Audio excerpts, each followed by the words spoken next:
Hello, good morning. First of all, okay. Uh, I read last video we uploaded in 16th chapter, and today we read the 17th chapter. Okay, and the topic is how to use your subconscious mind for forgiveness. Okay, like place no favorites. Okay, God is life, and this life principles is flowing through you in this moment. Okay, God loves to express himself as harmony, peace, beauty, joy, and abundance through you. This called the God or tendency of life. Okay, if you set off resistance in your mind to flow of life through you, this emotional congestion will get snarled of in your subconscious mind and cause all kinds of negative conditions. Okay, God has nothing to do with unhappy and chaotic conditions in the world. All these conditions are brought about by man's negative and destructive thinking. Therefore, it is silly to blame God for your trouble or sickness. Okay, many persons habitually set up mental resistance to the flow of life by accusing and reproaching God for the sign, sickness, and suffering of mankind. Others cast the blame on God for their pains, angst, loss of loved ones, personal tragedies, and accidents. They are angry at God and they believe He is responsible for their misery. As long as people entertain such negative concepts about God, they will experience the automatic negative reactions from their subconscious mind. Actually, such people do not know that they are punishing themselves.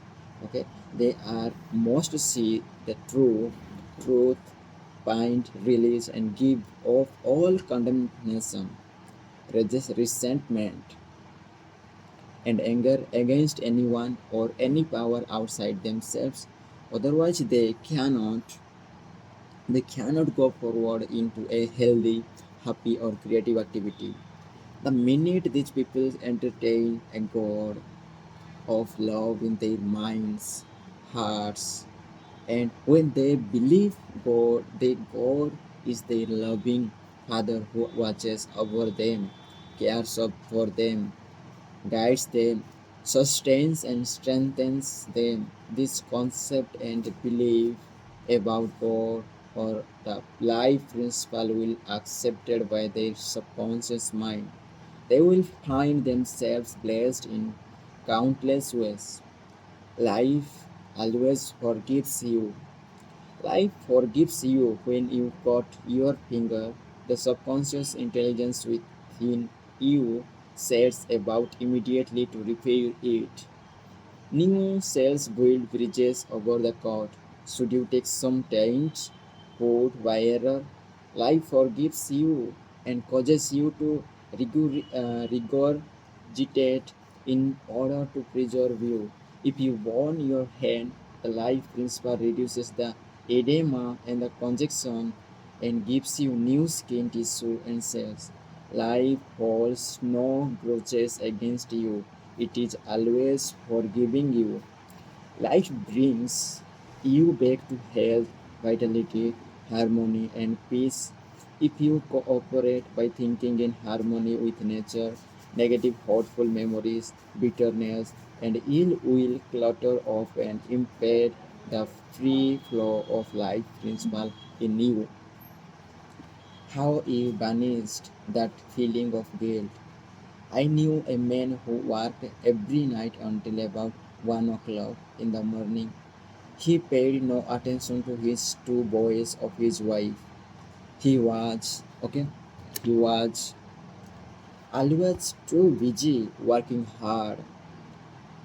He thought people should pat him on the back because he was working so arduously and persistently past midnight every night. Okay, he had a blood pressure of over 200 and was full of guilt. Unconsciously, he proceeded to punish himself by hard work and he completely ignored his children. A normal man does not do that. He is interested in his boys and in their development. He does not shout his wife out of his world. I explained to him why he was working so arduously. There is something eating you inside, okay? Otherwise, you would not act this way. You are punishing yourself and you have to learn to forgive yourself, okay? He did have a deep sense of guilt. It was toward a brother. I explained to him that God was not punishing him, but that he was punishing himself. Okay? For example, if you misuse the laws of life, you will suffer accordingly.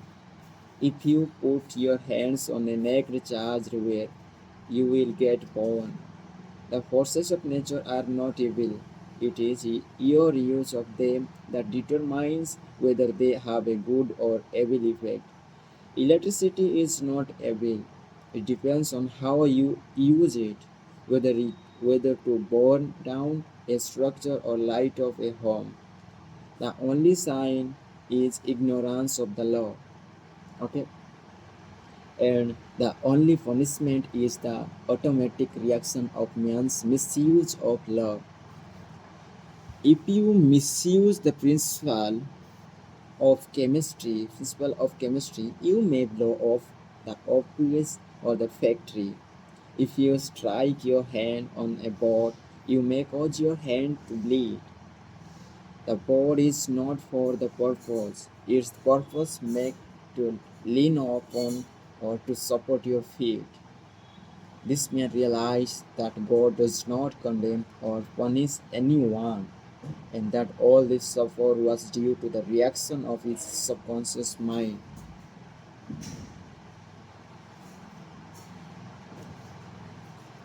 to his own negative and destructive thinking. He had cheated his brother at one time, and the brother had now passed on. Still, he was full of remorse and guilt. I asked him, would you cheat your brother now? He said, no. Did you feel you were justified at the time? His reply was, yes, but you would not do it now. He added, no, I am helping others to know how to live. I added the following comment: you have a greater reason and understanding now. Forgiveness is to forgive yourself. Forgiveness is getting your thoughts in line with the divine law of harmony. Self condemnation is called hell, bondage, and restriction. Forgiveness is called heaven, harmony, and peace.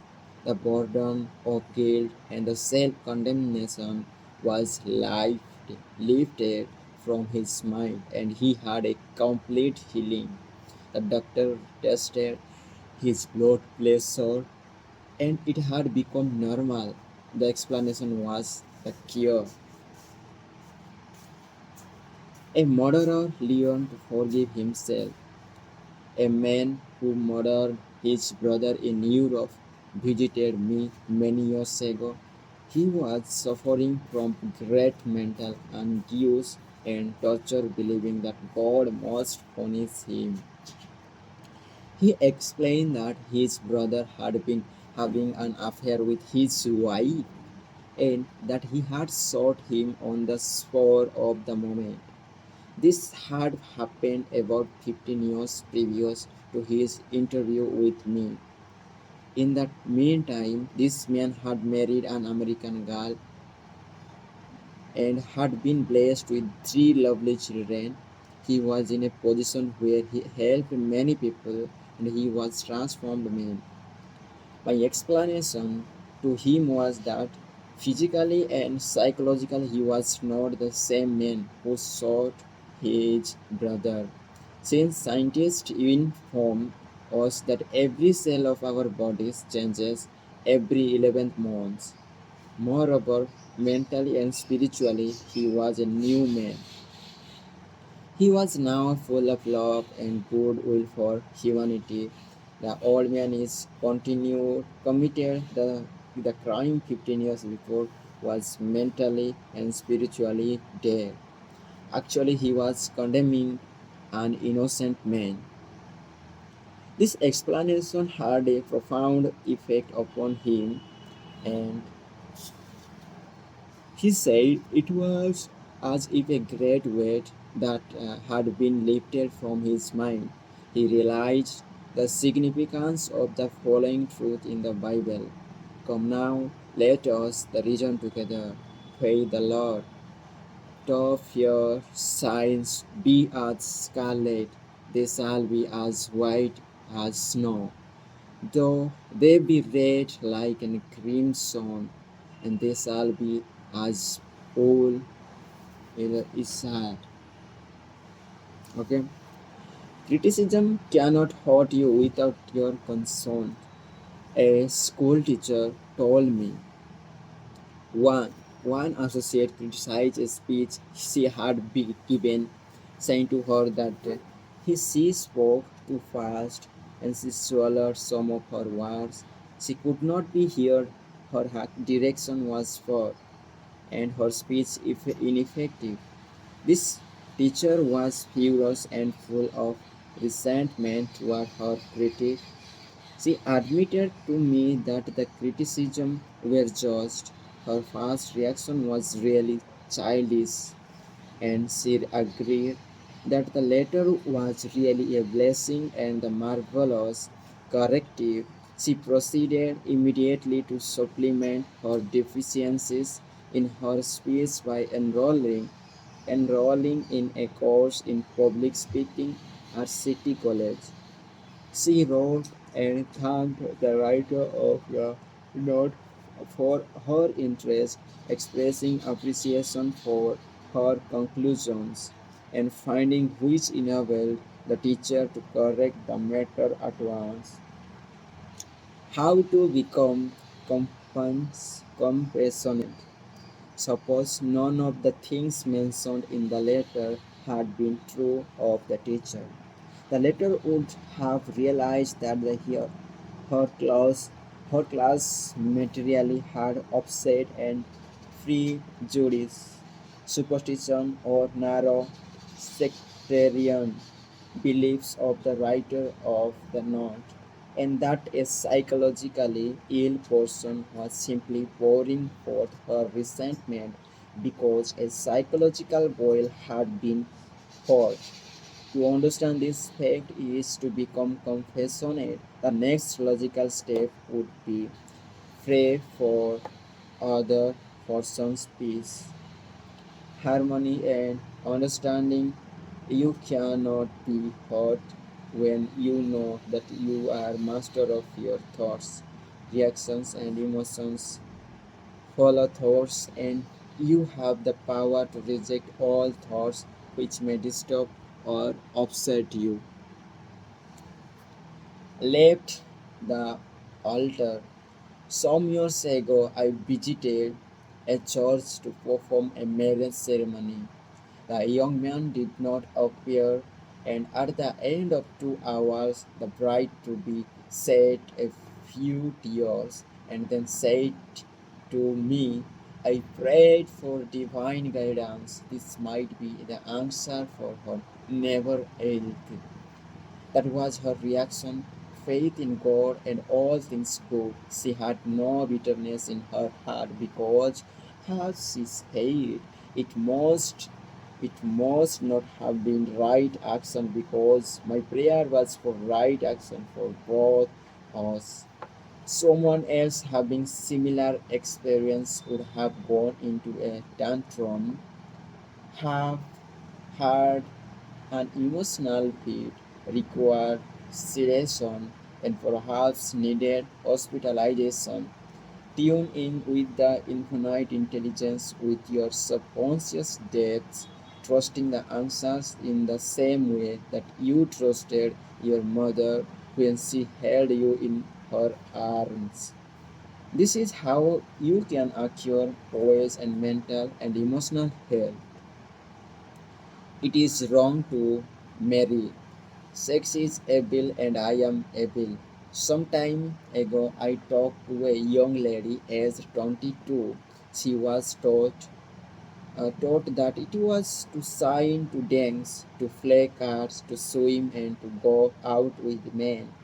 She was threatened by her mother, who told her she would burn eternally in hellfire if she disobeyed her will and her religious teachings. That this girl wore a black dress and black stockings. She wore no rouge, lipstick, or any form of makeup because her mother said that these things were sinful. Her mother told her that all men were evil and that sex was of the devil and simply diabolic debauchery.